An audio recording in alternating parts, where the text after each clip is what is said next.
Donc la famille, déjà comme nous sommes assez une grande famille, donc ça représente vraiment tout pour nous. Toutes les décisions sont prises par rapport à la famille et c'est là vraiment où on se sent bien.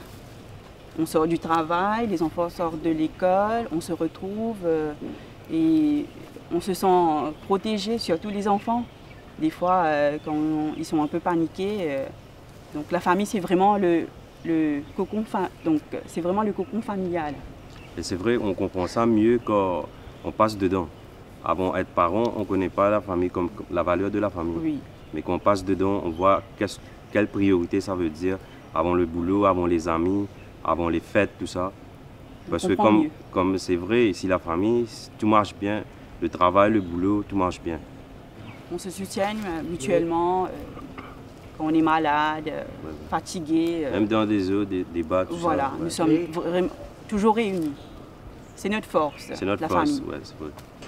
Donc la tradition familiale, déjà quand nous sommes une famille mixte, mon mari est hindou, moi je suis chrétienne, donc on partage toutes les fêtes culturelles, comme ce soit la Diwali, la Noël, la Pâques, où là on se retrouve tous les ans à la plage pour les déjeuners familiales.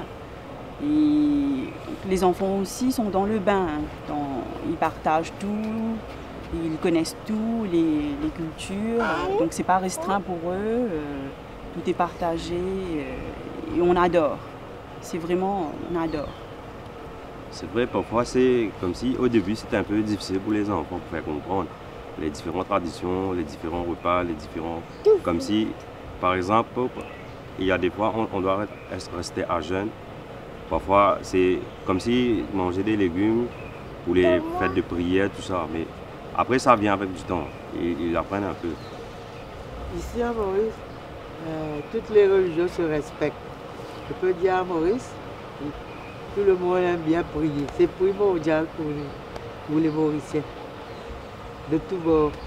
Donc déjà, il y a mon papa qui me racontait à l'époque, quand il était petit, il ne mangeait pas vraiment de la viande, du poulet, vraiment, c'était vraiment rare.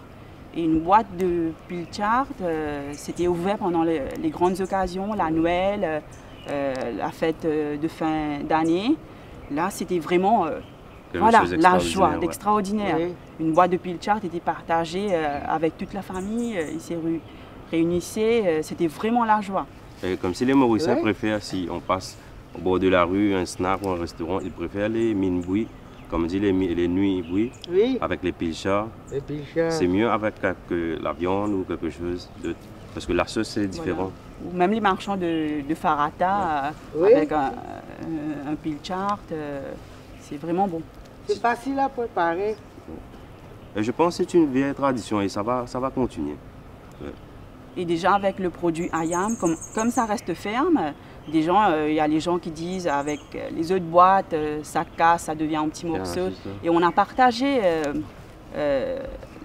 la boîte d'ayam et ils ont dit que vraiment ça reste ferme, ils adorent.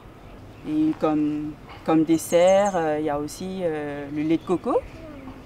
Ici à l'île Maurice, on le prépare avec du sagou, qui est un dessert traditionnel. Et là, vraiment, ça va vraiment bien.